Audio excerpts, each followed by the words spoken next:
السلام علیکم. آج کل کافی زیادہ نوجوانوں کو کنفیوژن ہے کہ ہمیں لائف میں آگے کیا کرنا چاہیے.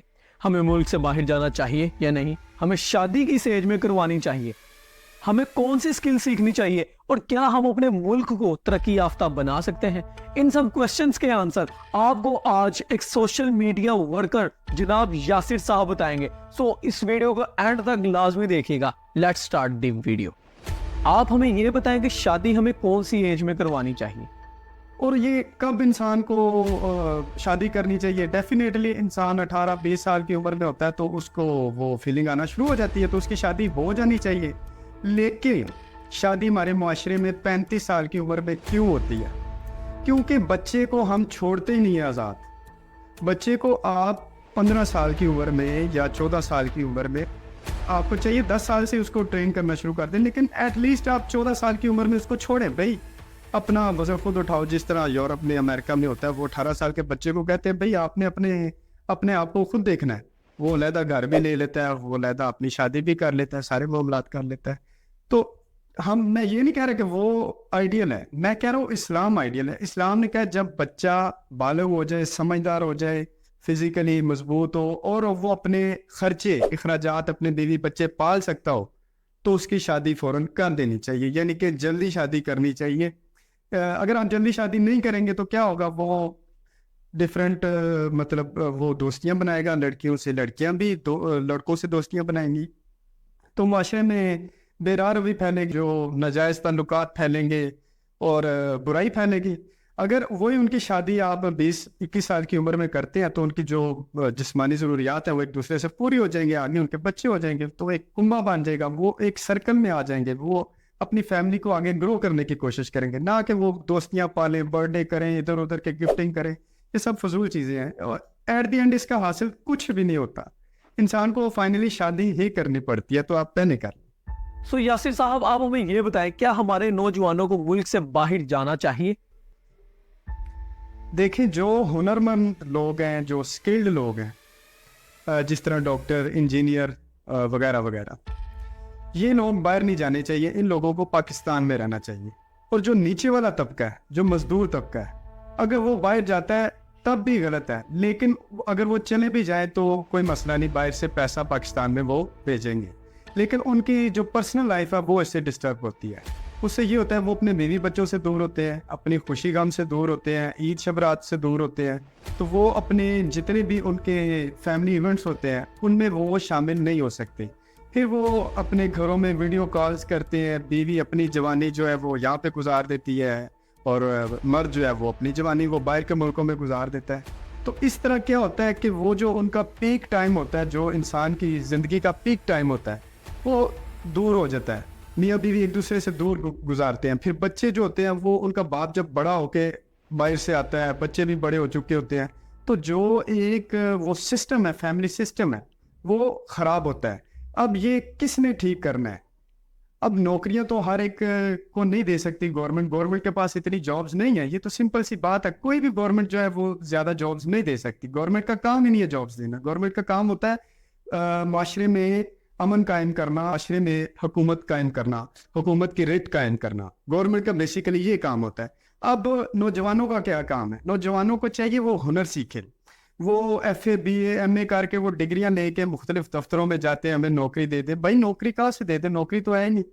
اگر آپ کے پاس ہنر ہوگا, مثال ہے, اگر آپ ویلڈنگ کا کام سیکھتے ہیں, آپ الیکٹرانکس کا کام سیکھتے ہیں, الیکٹریکل کام سیکھتے ہیں, آپ میکینیکل انجینئرنگ کا کام سیکھتے ہیں, آپ اس کے علاوہ اور بے شمار فیلڈز ہیں جو فیلڈز میں آپ کام کر سکتے ہیں. اگر وہ آپ کام سیکھتے ہیں تو انشاءاللہ آپ دیکھیں گے آپ کو باہر بھی جانے کی ضرورت نہیں پڑے گی, اور آپ پاکستان میں بھی کافی معیاری کام کریں گے, اور کافی اچھی انشاءاللہ آپ کی انکم بھی ہوگی, اور آپ اچھا سروائیو کریں گے ان لوگوں کی نسبت جو باہر جا کے کام کرتے ہیں.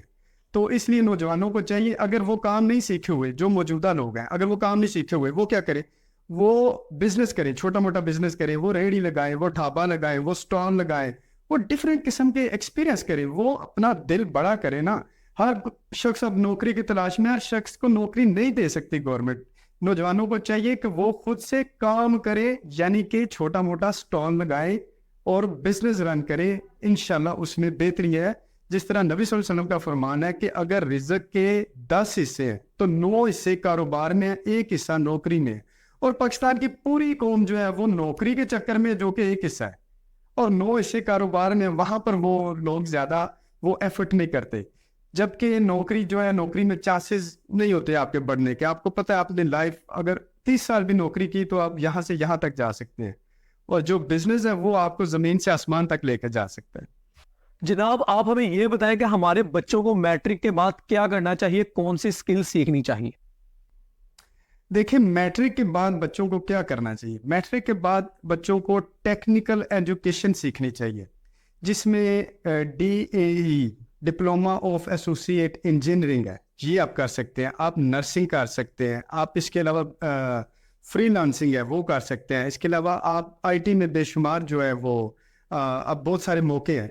تو آپ وہ کام کریں جو آپ کو آگے جو فیلڈ میں آپ کو کام ملے بھی.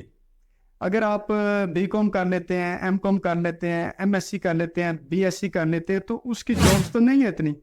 اگر آپ ٹیکنیکل کام جانتے ہیں، ہنر جانتے ہیں، پلس ایجوکیشن ہے، آپ نے DAE کیا ہے، اس کے بعد آپ نے انجینئرنگ کی ہے، آپ نے ماسٹرز تک گئے ہیں، تو انشاءاللہ آپ کو آسانی سے جاب ملے گی. کیونکہ آپ کسی نہ کسی فیلڈ میں، فیکٹری میں، کارخانے میں، مل میں، آپ کسی جس طرح یہ ہوتا ہے سرویز ہوتے ہیں، ڈفرینٹ کنسٹرکشنز ہوتی ہیں، ان میں آپ آسانی سے ایک اچھی جاب کر سکتے ہیں. آپ ہمیں یہ بتائیں کہ نوجوان ملک کی ترقی کے لیے کیا کر سکتے ہیں؟ اگر ہم اپنے نوجوان طبقے کو اپرچونٹی دیتے ہیں کچھ کرنے کے لیے تو وہ ہمارے ملک کو کس لیول تک لے کے جا سکتے ہیں؟ کسی بھی معاشرے کے، کسی بھی ملک کے، کسی بھی قوم کے جو جوان ہوتے ہیں وہ اس کی ریڑھ کی ہڈی کی مانند ہوتے ہیں. تو آپ سرکاری، پرائیویٹ، نیم سرکاری، نیم پرائیویٹ، یا کوئی بھی آپ ادارے، چاہے آپ ٹرسٹ کے ادارے دیکھ لیں، آپ وہاں پر دیکھیں گے ریٹائرڈ لوگ جو ہیں وہ آفیسرز ہیں.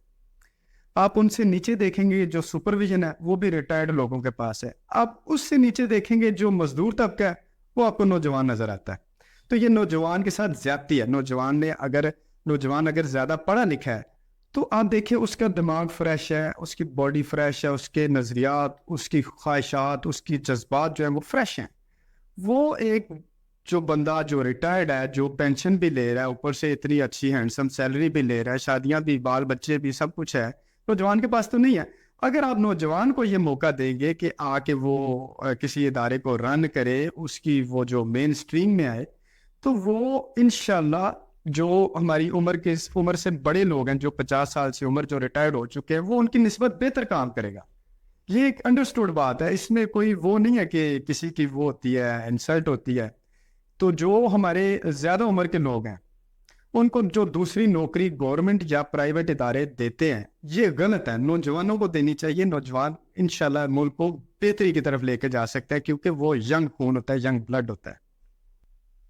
اور جناب یاسر صاحب آپ ہمیں یہ بتائیں کہ آج کل لوگوں نے سپورٹس چھوڑ دی ہے، یعنی کرکٹ بہت کم کھیلنے جاتے ہیں، بیڈمنٹن بہت کم کھیلتے ہیں، فٹ بال وہ کھیلتے ہیں موبائل پر، PUBG سسٹمز پر کھیلتے ہیں. اس سے ان کی صحت متاثر ہوتی ہے.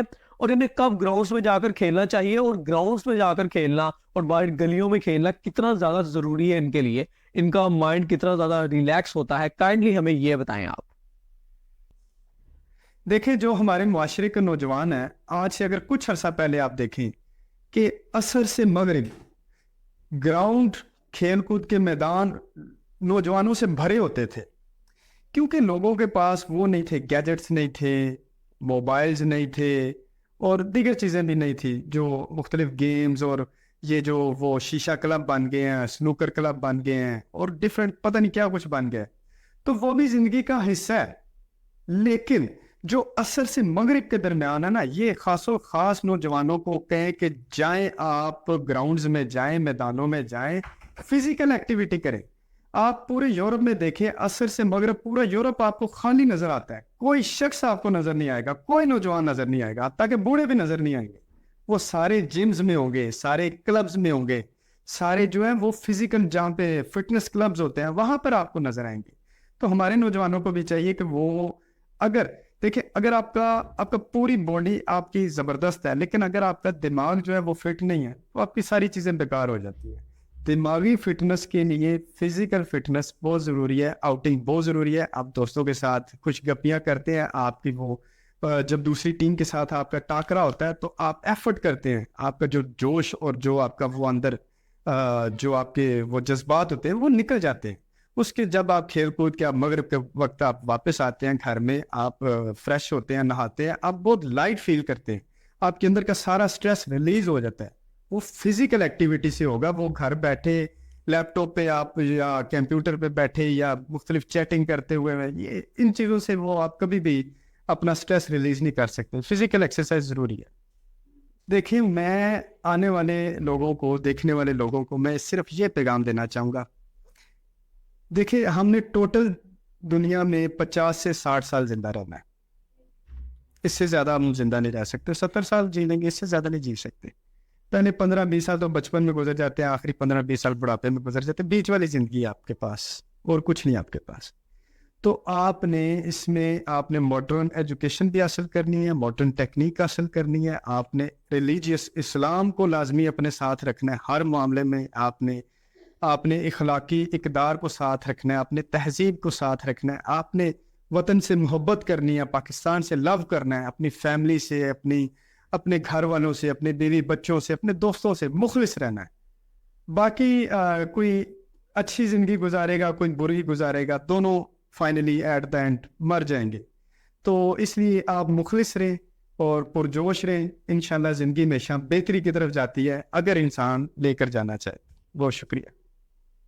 جی یاسر صاحب, بہت شکریہ, آپ نے مجھے اپنے چینل پہ انوائٹ کیا.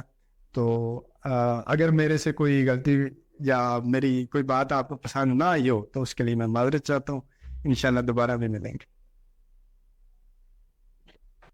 سو یاسر صاحب, بہت ہی اچھا لگا آپ سے مل کر, اور انفارچونیٹلی آپ کا نام بھی یاسر اور میرا نام بھی Yasir. What a coincidence. So Yasir صاحب, آپ نے جو ایڈوائس دی ہے یقیناً ہمارے نوجوانوں کو بہت زیادہ اچھی لگی ہوں گی. اگر آپ نے یاسر صاحب کی اور قیمتی ایڈوائس لینی ہے تو آپ ان کے فیس بک پیج پر جا سکتے ہیں, لنک میں ڈسکرپشن میں ڈال دوں گا. اسی کے ساتھ اللہ حافظ, اپنا خیال رکھیے گا.